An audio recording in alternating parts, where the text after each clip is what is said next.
ना आंख झुकाकर ना आंख हटाकर, यह मोदी का हिंदुस्तान है जो बातें करता है आंखों में आंखें मिलाकर। मोदी के सितारे बाहुबली की तरह हैं और शासन महेशमती की तरह। जो उलझा उसके पास ऐसी उलझनें आएंगी कि सुलझ भी नहीं पाएंगी। जिनपिंग यही गलती कर रहे हैं। वो भूल रहे हैं कि ये 1962 का भारत नहीं है। इंडिया पावरफुल है और पावरफुल इंडिया से जो भिड़ेगा उसका हाल वैसा ही होगा जैसे 9 और 10 दिसंबर को सीमा पार से आए जिनपिंग के जवानों के साथ हुआ। मोदी की कुंडली कहती है कोई हराने वाला नहीं है। मोदी की कुंडली कहती है कोई कुर्सी हिलाने वाला नहीं है। मोदी की कुंडली और क्या क्या कहती है, आज देश के सबसे बड़े नेता की कुंडली का A to Z विश्लेषण करेंगे ज्योतिषाचार्य पंडित उमाशंकर शर्मा। मोदी की कुंडली से जुड़े हर एक सवाल का जवाब छिपा है इस पूरे वीडियो में। नमस्कार दोस्तों, मैं आज आपसे चर्चा करूंगा भारत और चीन का जो ये तनाव चल रहा है, इसमें कारण क्या है और इनमें शी जिनपिंग या नरेंद्र मोदी जी इनमें किसका पक्ष भारी रहेगा और उसके कारण क्या है। आइए बात करते हैं।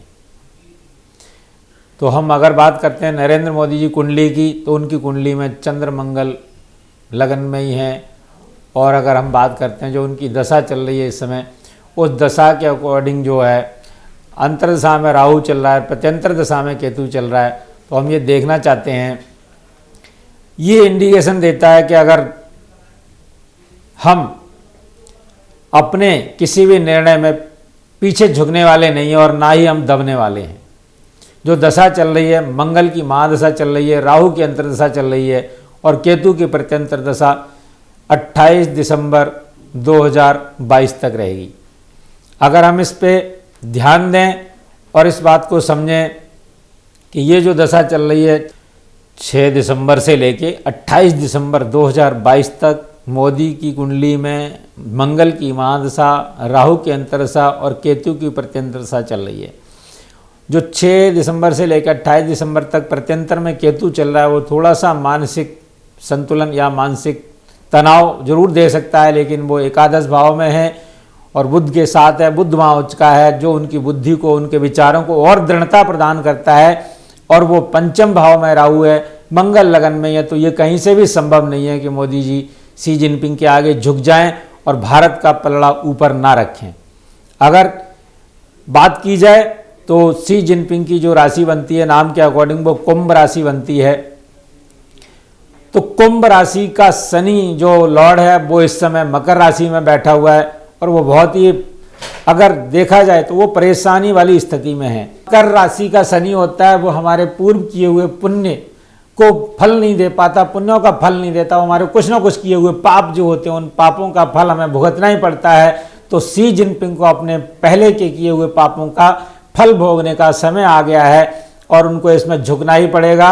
हर हाल में मोदी के आगे, विश्व के आगे उनको नतमस्तक होना पड़ेगा और वो भारत की जो स्थिति है, भारत का जो पक्ष है वो ऊपर रहेगा और मोदी जी इसको ऊपर रखने में कोई कोर कसर बाकी नहीं रखेंगे। उनकी कुंडली में भी यही दर्शाता है, उनके ग्रह भी ऐसे हैं, क्योंकि पंचम का राहु है। वो किसी की बात को दब के नहीं सुनना चाहते, प्यार से तो जो मर्जी है आदमी करवा ले, पर वो अगर ये चाहे कि मैं अपने दबाव से या किसी प्रकार का कोई ऐसा दबाव बना लूं जिसकी वजह से कोई लोभ या प्रलोभन दे करके उनको कोई चाहे कि मैं इनको अपनी बात मनवा लूं, तो ये संभव नहीं है। मोदी जी की कुंडली में चंद्र मंगल योग है, चतुर्थ भाव में बृहस्पति और पंचम में जो राहु है इस टाइम बैठा हुआ है और शनि उनकी कुंडली में दसम भाव में शुक्र के साथ है और एकादश भाव में सूर्य बुध केतु हैं। तो भले ही अपने देश के लोग या अपने जो लोग हैं वो उनकी बुराई कर सकते हैं, उनके खिलाफ बोल सकते हैं, परंतु बाहर के किसी भी व्यक्ति की हिम्मत नहीं है जो उनके खिलाफ बोल पाए या उनके खिलाफ कुछ कार्रवाई कर पाए।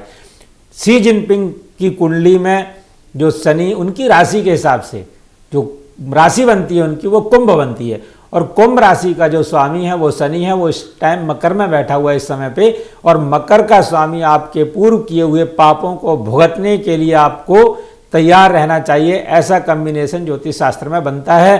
तो जिनपिंग के जितने पूर्व किए हुए पाप हैं, उन पापों को भोगने का समय अब आ गया उनके लिए और उनकी सेना के लिए। भारत किसी प्रकार से उनके आगे नहीं झुकेगा और मोदी का पक्ष जो है हमेशा ऊपर रहा है और अब भी इसमें भी ऊपर रहेगा। हम अपना जितना भी वो चाहते हैं कि वो हमारे ऊपर लांछन लगा सकते हैं, झूठ बोल सकते हैं शी जिनपिंग, परंतु हमारा देश, हमारी जनता, हमारी जो सेना है और हमारी जो पार्लियामेंट, जो पूरी पार्लियामेंट वो चाहती है कि हमारे देश का बाल विवाह का ना हो, और इसमें कोई दोहराई नहीं है। हमारे देश की कोई भी चीज़ दूसरे व्यक्ति के पास नहीं जाएगी और ना ही मोदी इस पक्ष में झुकने वाले हैं। धन्यवाद जी।